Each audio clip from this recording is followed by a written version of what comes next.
Olá meus amigos, bem-vindos a mais um vídeo. Nós vamos aqui dar continuidade à nossa leitura do nosso livro Mishneh Torah. No vídeo passado a gente parou no capítulo de número 2. Mas aqui tem um detalhe muito importante que eu vou trazer para vocês. Nós vamos pular o capítulo 3, o capítulo 4 e o capítulo de número 5. E eu vou já explicar para vocês qual o motivo de nós pularmos esses 3 capítulos, que é muito importante. Bom, primeiro, o capítulo de número 3 e o capítulo número 2, ele trata... como o tema do livro em si é o Fundamentos da Fé, para que possamos fundamentar a nossa fé em Deus, ele tratou muito sobre o amor a Deus, da sua criação, enfim. O capítulo 3 e o capítulo 4, ele trata exclusivamente da sua criação, tratando-se assim, vamos dizer, da criação do universo, das estrelas, do Sol, dos planetas. Ele é bem minucioso em tratar desse assunto. E por que nós não vamos aqui lermos e comentarmos? Por quê? Porque é um assunto muito complexo. E eu, por não ter tal entendimento para trazer uma clareza no meu comentário, mesmo que seja pouco, mas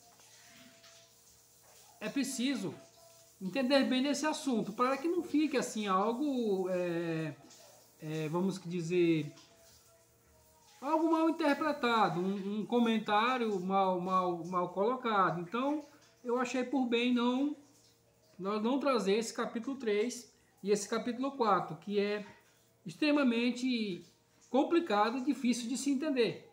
E muito profundo também, tem lições espirituais muito valiosas, muito elevadas, que eu não me considero no presente momento de trazer para você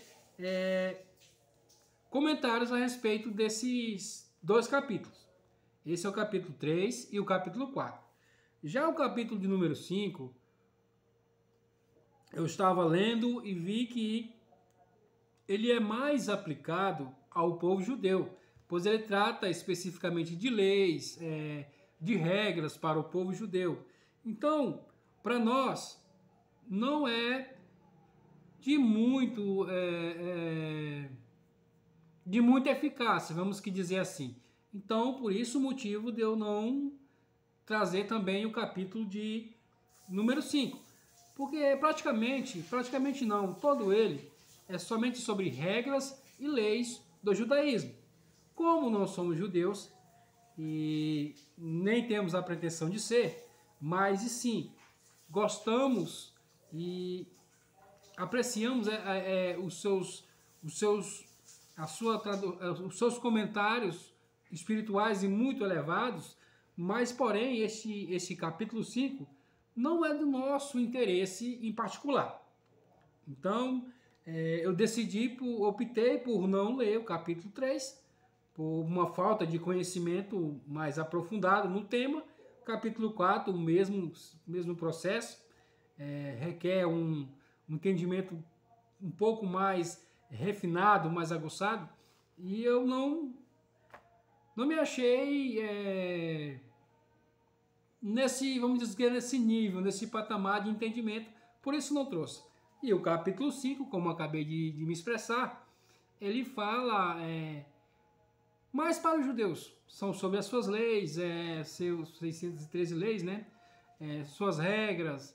Então é algo muito minucioso que para nós não tem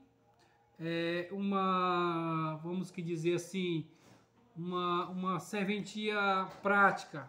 Quando eu digo não tem uma serventia prática, não estou aqui menosprezando, não. Pelo contrário, quero deixar claro porque são obrigações que não cabem a nós. Mesmo que haja algumas citações no capítulo 5 sobre nós, mas no momento não é interessante, vamos dizer assim, interessante para nós lermos esse capítulo 5. Vamos pegar a partir do capítulo 6 e vamos dar seguimento, sequência. Espero que tenha sido claro com vocês. Em trazer aqui as explicações, porque não resolvi não ler os capítulo 3, 4 e 5. Mas nós vamos conseguir, vamos prosseguir, na verdade, né? Vamos prosseguirmos no capítulo 6. Vamos lá, então. O primeiro parágrafo do capítulo 6. Quem destrói um dos nomes sagrados e puros, quais o santo bendito seja ele, é chamado, incorrerá de acordo com a lei bíblica na pena de chibatadas. Pois com relação à idolatria está dito, e destruirei os nomes deles daquele lugar. Não fareis assim para com o Senhor. Ou seja, o que ele está dizendo no versículo que recita isso é que os nomes dos deuses que na época, né, os cananeus adoravam seriam destruídos. Porém, o nome de Deus, de maneira alguma, não pode ser destruído. Há um respeito enorme sobre quando se trata dos nomes de Deus. E nós vamos abordar esse tema e você vai compreender melhor o que o autor está querendo dizer. Porque se tem uma coisa que os judeus são muito rigorosos quanto a essa questão sobre os nomes de Deus. E isso é um exemplo a ser seguido. O respeito aos nomes de Deus. E nós vamos aqui, então, prosseguir. Parágrafo 2. 7 são os nomes de Deus que não podem ser destruídos. A. O nome que escreve com as letras Yud, Rei, Vav, Rei. Aqui tem algo muito interessante aqui. Eu vou escrever aqui as letras para vocês. Eu tenho um alfabeto. Não sei se vocês conseguem ler. Quando eu estava me alfabetizando, eu escrevi. Não sei se vai ficar claro. Aqui. Sim, acho que dá para ver sim. Fica até melhor para nós escrevermos, né? O Yud. Deixa eu caçar aqui o Yud para você. Yud. Eu acho o Yud. Pronto, ele está aqui, ó, Yud. Se vocês conseguem ver, essa pequena vírgula aqui, ó, é uma vírgula. Esse é o Yud. Esse é uma das primeiras letras do nome de Deus, de um dos 7 nomes de Deus. Temos também o Rei. E sobre o Rei eu quero falar, para você entender o quão precioso é este nome para que eles não destruam. Por exemplo, esse primeiro nome, que ele está no topo da lista, é o nome no qual ele se refere a Deus. Eles chamam de Hashem, que significa o nome. Eu já tenho falado para vocês em alguns vídeos passados. Então, não necessariamente vou entrar nesse tema Hashem, porque eu já falei em vídeos passados. Você procura aí na playlist que você vai encontrar. Porém, o nome Rei, Yud Rei, está aqui o escrito Yud Rei Vav Rei. Para você ver o quão são compromissados em não pronunciar o nome de Deus em vão, é comum você encontrar alguns judeus pronunciarem essas letras como Yud Kei Vav Kei. Quer dizer, não pronunciam todas as letras. O rei, eles falam Kei. Por quê? Para não incorrerem do pecado de pronunciar o nome de Deus em vão. Então eles tomam todo esse cuidado. As letras são Yud, Rei, Vav, Rei. Mas eles pronunciam, muitos deles pronunciam, não posso dizer que são todos, mas muitos pronunciam Yud, Kei, Vav, Kei. Por isso, para não pronunciarmos as letras deste nome tão sagrado que é o nome de Deus. Eles levam muito a sério isso. E se nós também levássemos a nossa vida espiritual tão a sério quanto eles levam, não proferíamos o nome de Deus em vão. Mas vamos prosseguir. São 7, falamos de um. Vamos para o segundo. Tá, o segundo cadê? Pronto. Este é o nome explícito de Deus. Esse primeiro nome é o nome explícito de Deus, Hashem. Se eu não me falha a memória, esse nome ele é dito acho que uma vez por ano. Não sei se no Rosh Hashanah, mas se eu não me engano é uma vez por ano que os ou se falavam no templo este nome. Mas o certo uma coisa eu sei, que esses nomes são pronunciados sim quando estão numa yeshivá, quer dizer, numa casa de estudos bíblicos, numa sinagoga. Esse nome ele é permitido ser pronunciado. Mas, se eu não me falha a memória, é uma vez por ano, mas ele é permitido ser pronunciado por eles. E eles pronunciam ele na íntegra, assim como a tradução é. Alguns até tentaram dizer que é Yahu, uma tradução mais para o português chamaram de Yahvé, mas não é. Esse nome é o nome sagrado de Deus, é um nome considerado impronunciável, mas eles sabem, através das suas tradições, passado de gerações em gerações. Mas vamos prosseguir. Vamos para o segundo, correto? Tá. Que também é escrito com as letras A. Que também é escrito com as letras Aleph, Dalet e Nun. Yud. Também ele é escrito com essas letras. Aleph seria Dalet, seria esse Aleph. Vou mostrar aqui as letras que são escritas. O Aleph não é dos mais bonitos. Esse é o Aleph. O Dalet. Cadê o Dalet? Aleph. Onde eu escrevi o Dalet, gente? Aqui, o Dalet. Esquece esse pontinho aqui, tá? Esse pontinho aqui foi o meu. Dalet. E qual é a outra? O Nun. Nun. Tá aqui o Nun. Aqui o Nun. Lembrando que eles escrevem da direita para a esquerda, viu? E o Yud. Aquele pequena vírgula que fica em cima da letra. O segundo nome é El, que, como eu já disse a vocês, El também não pode ser destruído em hipótese alguma.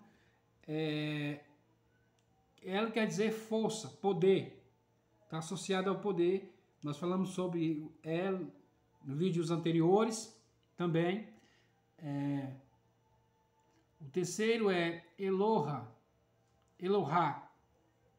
que também não pode ser destruído, ou seja, se você escrever em um papel, você não pode rasgar, não pode queimar, é uma série de regras sobre esse respeito. Nós vamos ver um pouco mais para frente.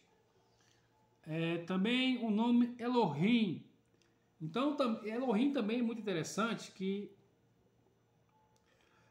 o rei também, geralmente eles falam Elohim, justamente pelo esse mesmo motivo de não correrem o risco de pronunciar o nome de Deus em vão.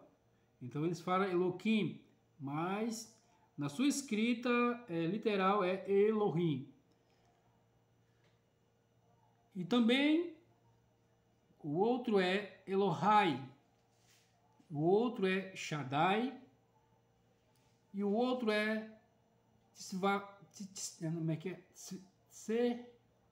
Tsevaot. Tsevaot é o sétimo nome. Aí que ele prossegue no que ele vem dizendo.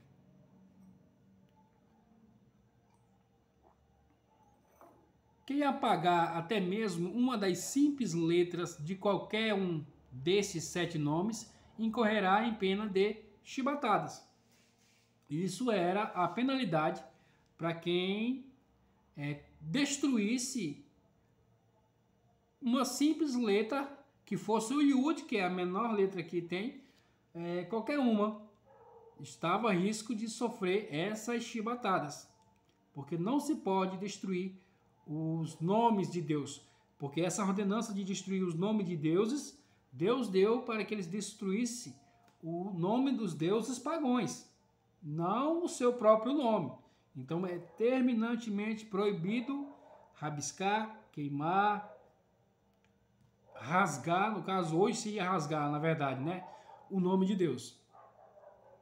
Vamos ao terceiro parágrafo. O terceiro parágrafo diz assim: é permitido apagar qualquer letra que for prefixa ao nome de Deus.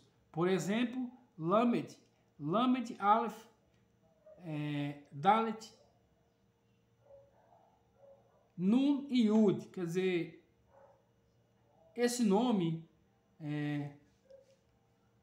que quer dizer lá Adonai, o lá pode apagar, mas Adonai não pode. Adonai tem que permanecer, ou seja, o sufixo que se emprega no nome de Deus, o sufixo sim, ele pode ser apagado, mas o nome não, nenhuma letra do nome não, mas o sufixo ele pode ser apagado do nome de Deus. Ou o Beit de Beelohim, o B pode ser retirado também. Agora, Elohim, não, em hipótese alguma pode desfazer-se de nenhuma sequer dessas letras. E assim por diante. As letras acrescentadas ao princípio não possuem um nível de santidade do próprio nome de Deus. É proibido apagar qualquer letra que estiver sufixada ao nome de Deus. Por exemplo, o Raf final, Elohim, Eloheha, ou o Raf e o Men finais. Agora, o que ele quer dizer? Então, é mais ou menos assim. Se o sufixo estiver no início do nome de Deus, qualquer uma outra letra, pode sim ser apagado. Mas se ele estiver no final, ele não pode ser apagado. Só se estiver no início. Se estiver no final, é proibido apagar. Mas vamos dizer, esta punição das chibatadas, isso ocorria nos tempos em que havia o templo, havia os sacerdotes. Hoje não mais é assim, mas mesmo assim é considerado um erro muito grave fazer apagar as letras do nome de Deus. Vamos prosseguir então. As letras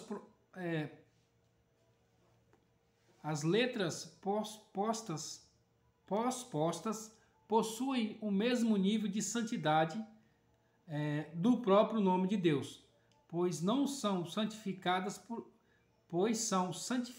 por ele. Mas, ainda que essas letras se tenham santificado e ficado assim proibidas de serem apagadas, quem apagá-las não incorrerá na pena de chibatadas, mas recebe a punição de chicotadas por insubordinação. É que nós acabamos de explicar. No início, se o sufixo estiver no início, não tem problema.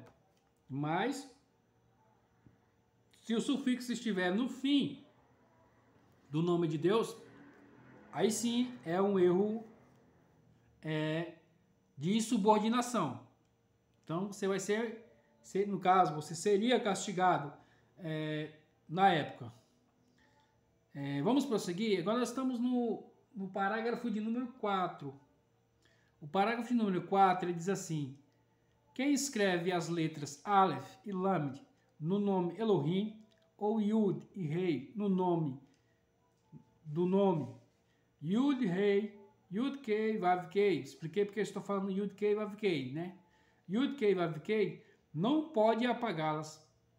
Nem é preciso dizer que o nome Yud, Rei não pode ser apagado, já que é considerado como um nome sagrado por si só, pois faz parte do nome explícito de Deus.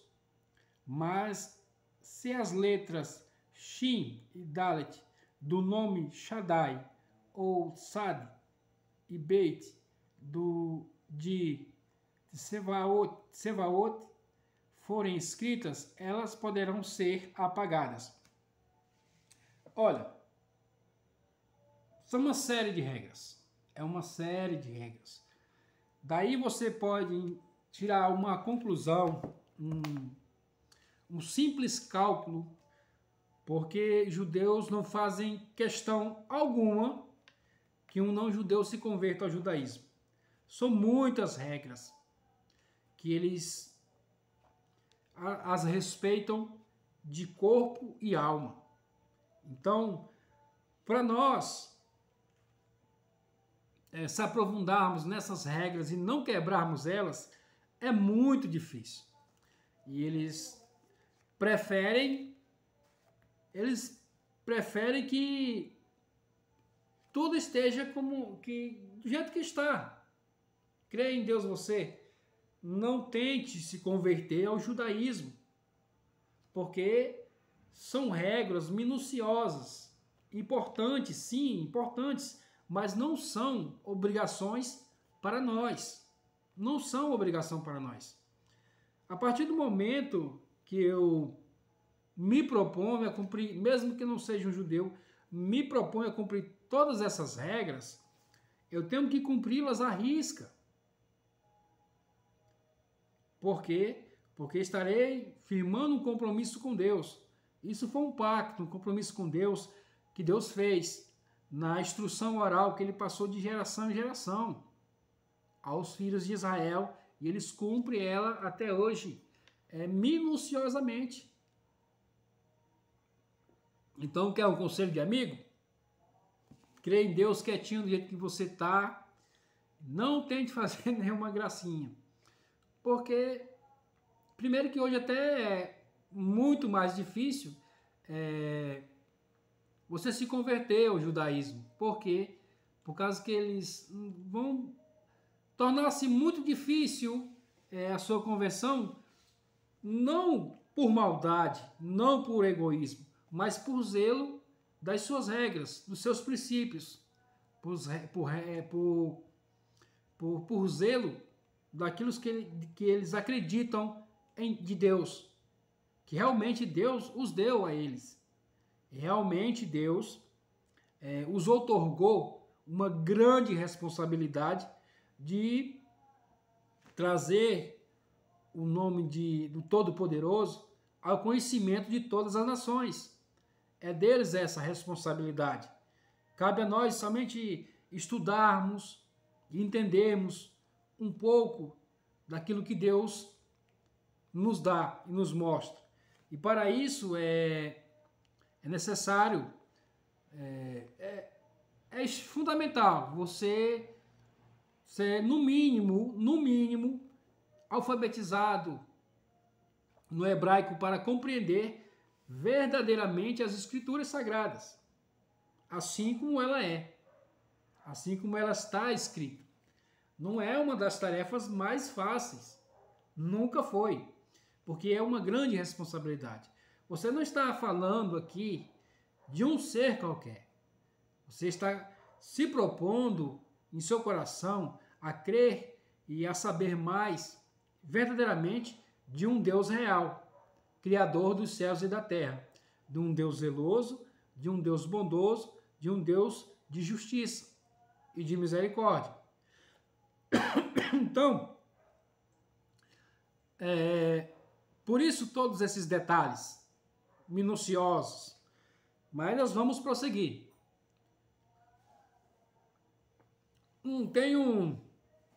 Eles têm um estudo, o estudo da Gemátria,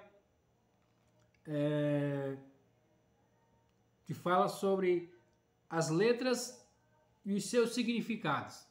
Se você, quando é estudado esse estudo teológico da Gemátria, das letras e os seus significados, você consegue compreender melhor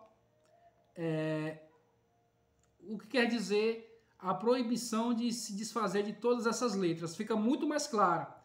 O que estou falando aqui, estou falando por alto. Não tenho esse estudo, não tive acesso a esses livros ainda, e nem aulas de instruções de quem realmente entende.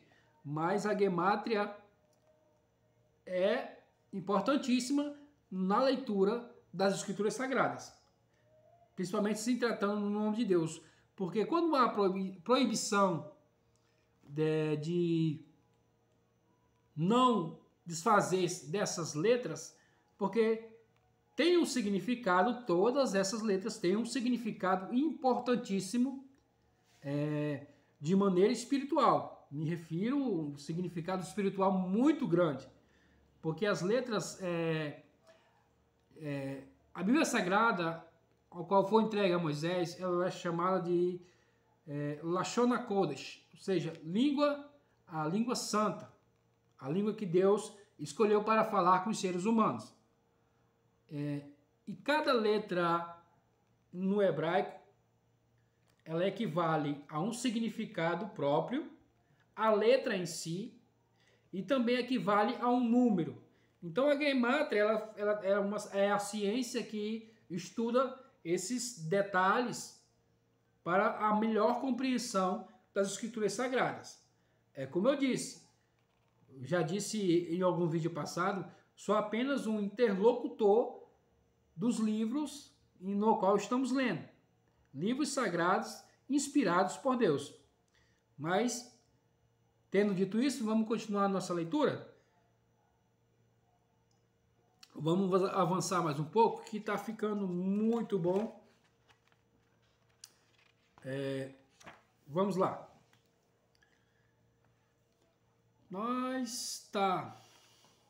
Vamos ao parágrafo agora de número 5. Outros atributos usados para louvar ao santo, bendito seja ele, tais como gracioso, misericordioso, grandioso, temeroso, leal, vingador, poderoso e similares, são considerados como demais textos sagrados, podem ser apagados. Esses aí, eles podem ser apagados. Há uma restrição somente nesses 7 que nós falamos.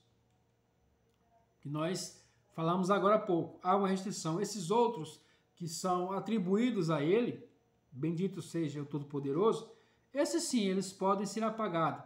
Não há transgressão alguma em apagar esses nomes que acabamos de citar.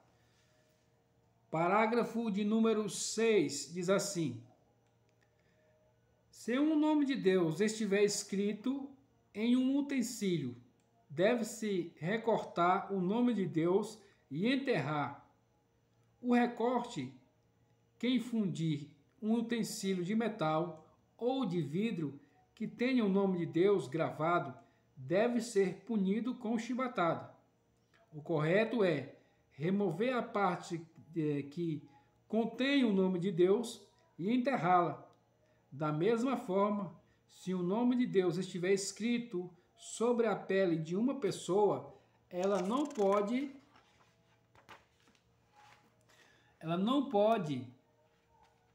cadê? Pele de uma pessoa, ela não deverá banhar-se nem untar-se.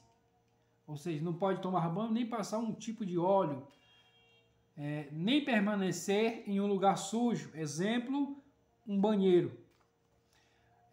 Caso precise mergulhar devido a uma mitzvah, ela deverá amarrar uma planta sobre o nome e mergulhar. Se não conseguir encontrar essa folha, ela deverá enrolar a sua roupa sobre a inscrição, sem apertá-la demais, para que não se interponha entre a sua pele e a água. Isso é exigido porque é proibido ficar despido na presença de Deus. Você observa aqui o como é minucioso o cuidado que se deve ter com o nome de Deus. Aquilo que nós já dissemos a princípio. Ele deu ordem para destruir o nome de deuses falsos, deuses pagãos. Quando você destrói o nome do Deus verdadeiro, você está o comparando, está assimilando ele aos falsos deuses. Por isso, todas essas exigências. E aqui no caso, especificamente, nesse parágrafo que nós lemos, ele tratou a respeito das tatuagens com os nomes de Deus. Que as letras, eu confesso a você, eu já tive até vontade de fazer uma tatuagem com essas letras em hebraico do nome de Deus, mas, lendo isso, o meu temor e o meu respeito é maior. Porque realmente são letras muito bonitas. Tem pessoas que escrevem em japonês, em outras línguas, que realmente são letras fora do nosso uso, né? Como somos latinos, fora do nosso uso essas letras, esses diagramas. Realmente é muito bonito. Dizer que não é bonito é uma tolice, que realmente são bonitas. Mas o nome de Deus não pode ser tatuado por esses motivos. Porque você vai precisar ir no banheiro, você vai precisar tomar banho, então tem que ter todo um preparo e um cuidado. Então por isso não há uma recomendação sobre a tatuagem com o nome de Deus. Não é permitido. E se você o fizer, você tem que ter todos esses cuidados, esse zelo, com o nome do Todo-Poderoso. Então é por isso que eles falam para que não o faça, para que você não corra o risco de cometer esses graves erros. Porque aquilo que se trata no quesito nome de Deus é um desrespeito gravíssimo. Vamos prosseguir. Quem remove com intenção destrutiva até mesmo uma pedra do altar, do prédio do templo ou do pátio do templo, deve ser punido com chibatadas, pois com relação à idolatria está dito: e os altares deles tu demolirás. E no versículo seguinte está dito: não faça isso para Deus, teu Senhor. Da mesma forma, quem queima com a intenção destrutiva madeira pertencentes ao templo deve ser punido com chibatadas, pois está dito: e aos asherotes deles tu queimarás com fogo. E no versículo seguinte está dito: não faças isso para Deus, o teu Senhor. Ainda estamos no parágrafo de número 8. Olha, vamos fazer o seguinte, nós já estamos finalizando o capítulo número 7, eu também dei uma pequena olhadinha para ver como é que é muito bom, é excepcional também. Aqui nós acabamos de ler o parágrafo do 7, só são 9 parágrafos, então nós vamos continuar a leitura para finalizarmos esse capítulo, um capítulo pequeno, muito importante, muito profundo, mas são só 9 parágrafos. Vamos ler eles devagar e com calma.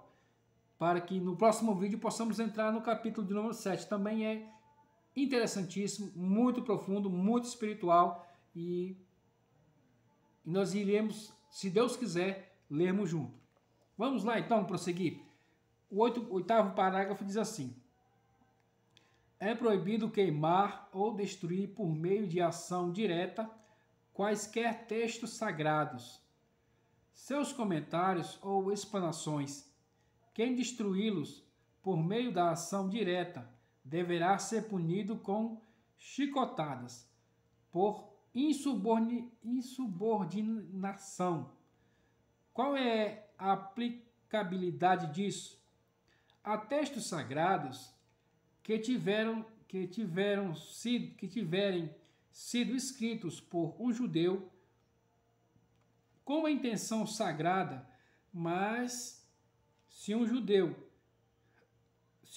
ateu escrever um rolo de Torá, este e os nomes de Deus nele contidos deverão ser queimados, uma vez que ele não acredita na santidade do nome de Deus.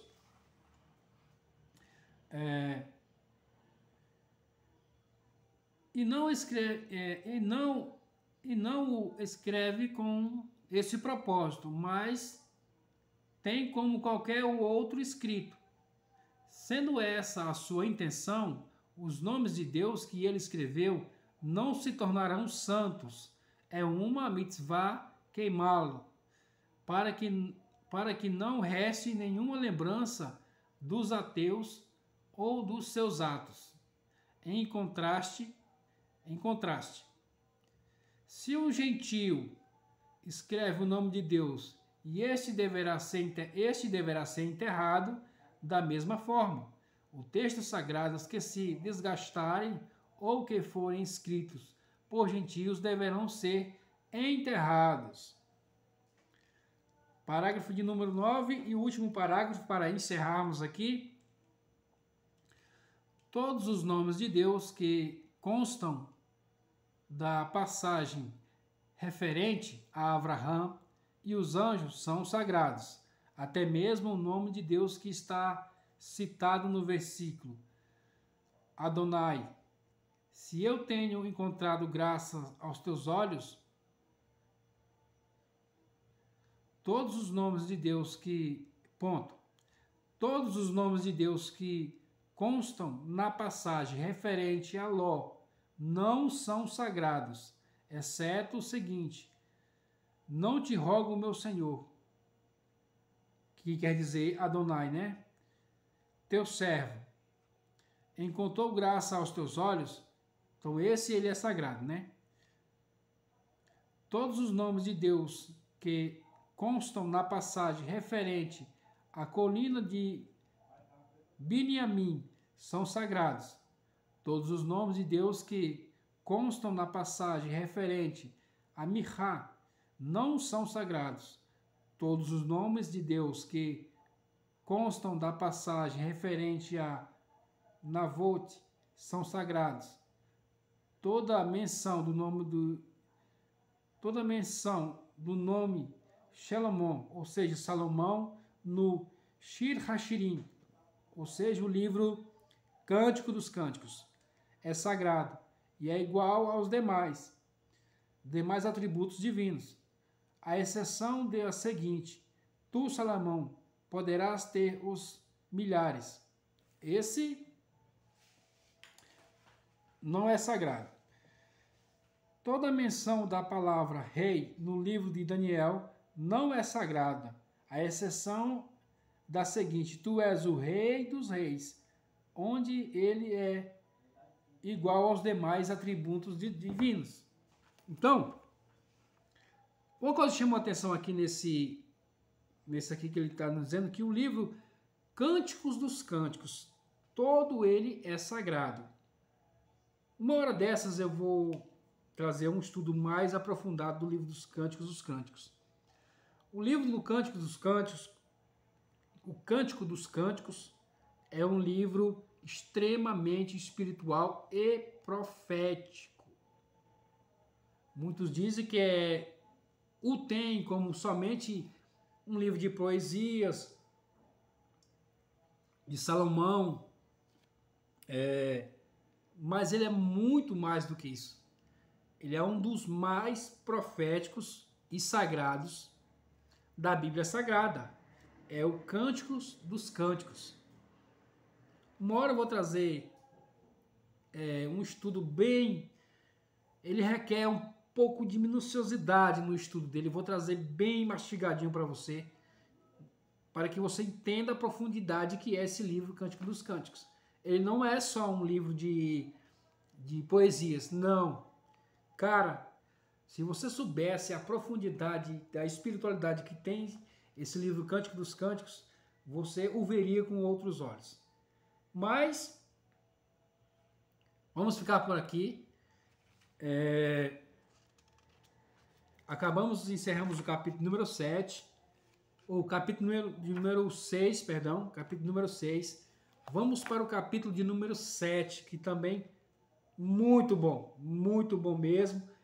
Eu agradeço por vocês terem ficado até aqui comigo.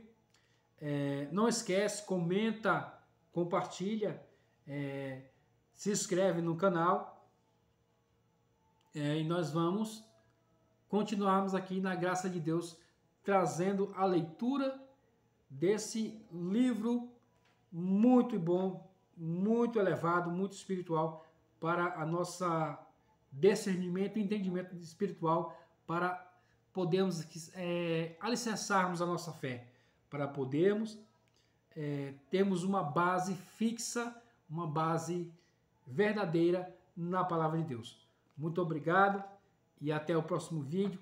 Fique bem, fique em paz e fique com Deus.